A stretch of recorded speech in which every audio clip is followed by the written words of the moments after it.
So it started the way a lot of my late nights do. I was scrolling YouTube and the Y-Files popped up in my feed. If you haven't seen that channel, it's basically AJ sitting there walking you through paranormal stories and mysteries in a calm, kind of dead way. This makes everything feel way more unsettling than it should.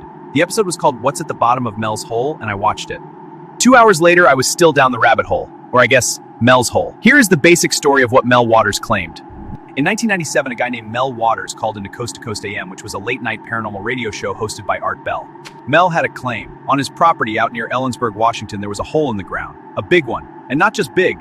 According to Mel, he dropped 80,000 feet of fishing line into it and never hit bottom. To put that in perspective, think of drilling. The deepest borehole humans ever drilled, the Kola Super Deep borehole in Russia, reached 40,000 feet. And that took decades of hard work. Hey folks, I just dropped a fishing line down a hole on my rural property. It went twice as deep as human projects. Amazing! People say strange things on late night radio. What got me was everything else he described. His dogs refused to go near the dark hole. Not just hesitated, they would dig their feet in and absolutely would not move toward the hole. Locals had apparently been dumping trash in it. It never filled up. Radios near the hole would start picking up strange voices, old music, broadcasts from who knows when. It was very strange. Metals left nearby would apparently transform, steel turning to copper, brass to silver. And then he came back on the show a few days later with more. A neighbor had thrown his dead dog into the hole. And then days later, that dog was seen walking around in the woods, very alive. The dog was wearing its collar but not recognizing anyone it knew. And then Mel lowered a bucket of ice into the hole for testing. He pulled it back up warm to the touch. Still solid ice, it hadn't melted, but warm. And apparently it was also highly flammable. Look, I'm a reasonably skeptical person. I know how the internet works. But there's something about the way this story just keeps escalating for years. Either it's the most elaborate hoax in history, or something genuinely strange happened out there in the mysterious and dark Manistash Hills. The Y-Files episode does this thing I really appreciate. It doesn't just throw claims at you and let them sit there completely unchallenged. Mel's story kept changing every time I called back between 1997 and 2002. First it was one thing, then another.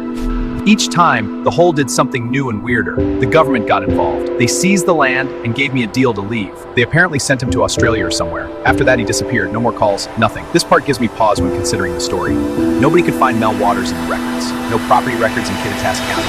No record of him living there at all on that land. His wife supposedly worked at a university nearby where he got the no record of her either. Investigators went looking, found absolutely nothing.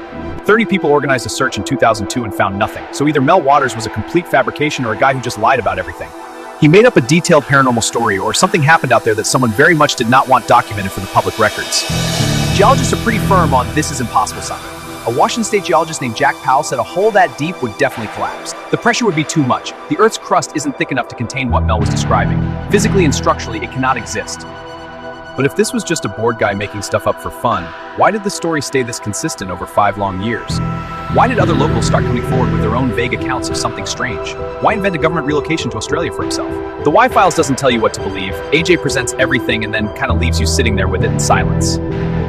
It is genuinely maddening and also kind of brilliant, because you end up doing exactly what I did, reading everything you can find at midnight. I keep coming back to this. Mel's Hole is one of those stories that reveals how much we're drawn to places that ignore the rules.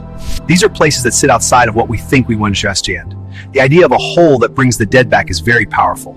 It transforms matter and somehow exists outside of geological possibility. That's not just a ghost story, that is almost a theological claim for us. Whatever is down there isn't playing by physics anymore. Maybe it's nothing, probably it's nothing, just a lonely stretch of Washington farmland and a storyteller.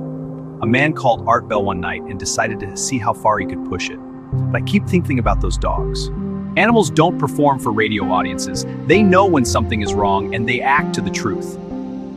Hey, if you want to learn how to make free avatar videos like this, check out Robert's Toolbox channel on YouTube. If you want to build free websites, full stack apps, and videos like this one, I put his channel link in the description.